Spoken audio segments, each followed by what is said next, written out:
Great to see you guys. Camp has been going well. It's been hot. That's probably the first thing I can tell you guys. But camp has been going extremely well for us. A lot of the guys are obviously back for another season. We have done a really good job in the summer weight room program with Coach Franklin and his staff. You see our guys a little bit bigger. You see our guys a little bit faster, more explosive, and we're very excited about the upcoming weeks to come to the opening kickoff. All right, Frank, and then Evan.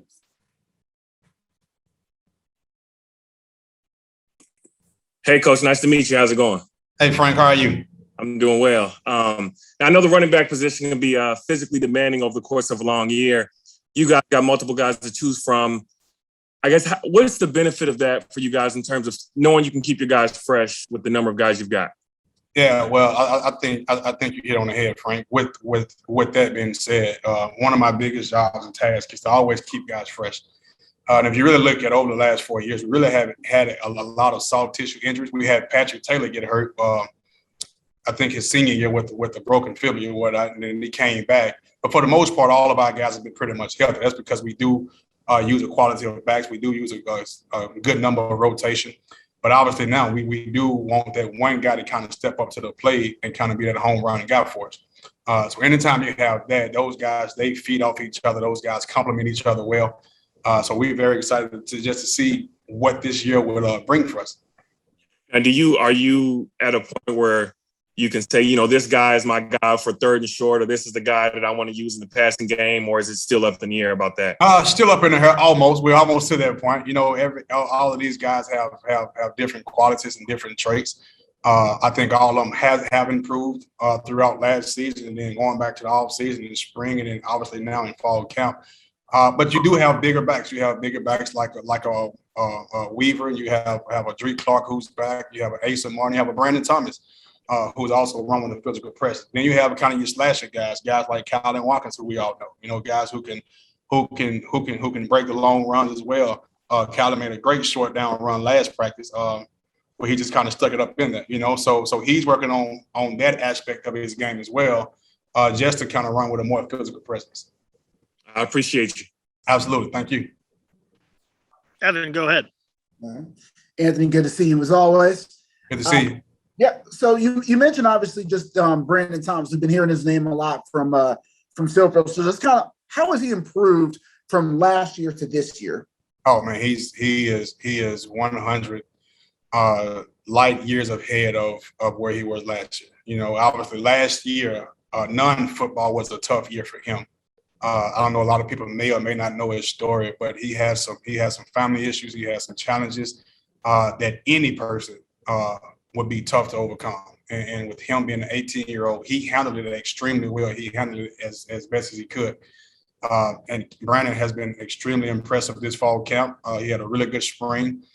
He's strong. He's probably the strongest back in the weight room. He did well academically, and you can tell Brandon has grown up from a maturity standpoint to be one of the go-to guys in our offense this year. So we're very excited about him. We're very excited about his career path. We're very excited about his growth. And we're even more excited to see him step on the field this season. Does it help too with the returning guys, just because it kind of, everyone's so motivated from last year to have guys like Brandon and some of the new guys step up, that it adds a little bit more edge to them to kind of know that, to bring a little bit more push to it?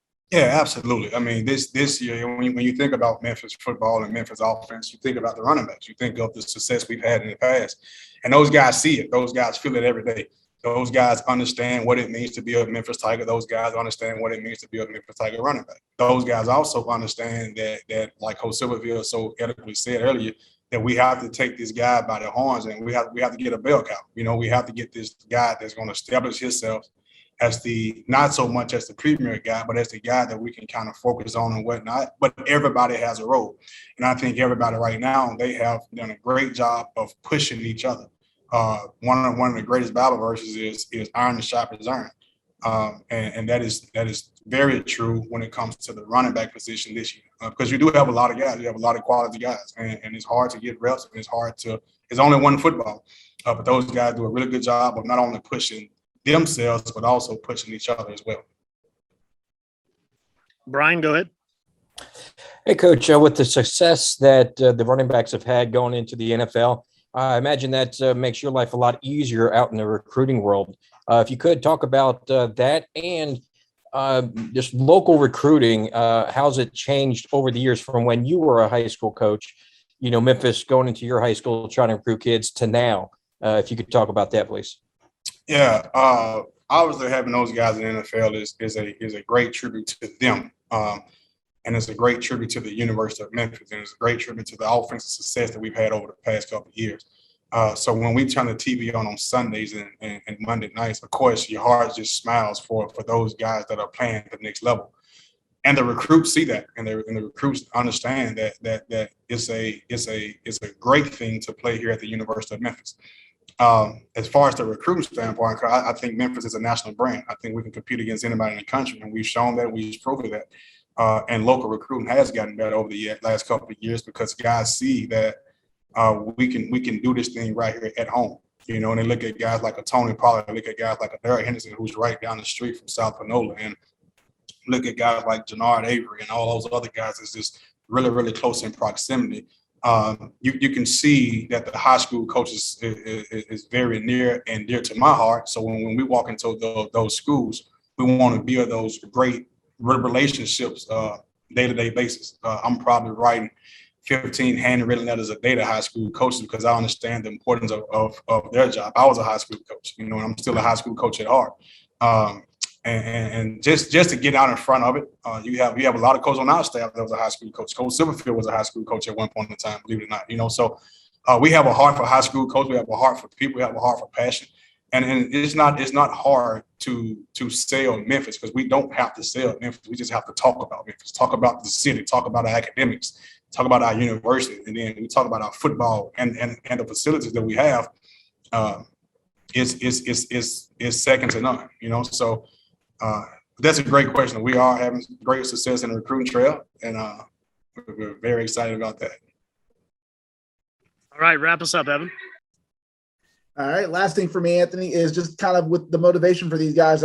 Is there something you guys have like to kind of motivate these guys from last year? Is it kind of like something to say, hey, this is here, this is our goal? Like, is there any kind of like motivation from losing last year to say, hey, we definitely know, this year's going to be totally different? Yeah, we have to get better. And that's the one word that I preach every single day. Is to get better. We don't really focus on last year in the past. We've had some good games. We had some good games where the stat numbers didn't go in our favor. Most important for our guys, we want to win. We want to put the team over me. And we have certain guys in the room. We have a lot of guys in the room that truly believes in that. I think you guys are about to talk to who I think is our room position leader in Calvin Watkins, and he's a great example of that. You have other guys like a Weaver, like a Asa Martin, Rodriguez Clark, Brandon Thomas, Darius Coffey has had a great camp. So those guys understand the numbers part of it. But we don't really look at numbers. We want to look at production. And obviously we have to be more productive. We have to break the long runs.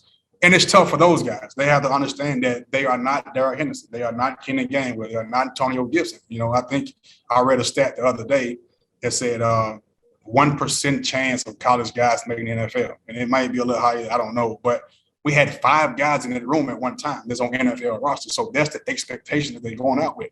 So I tell them every day, they are not them. They just have to go out and they have to produce to the best of their capability, and things will work out.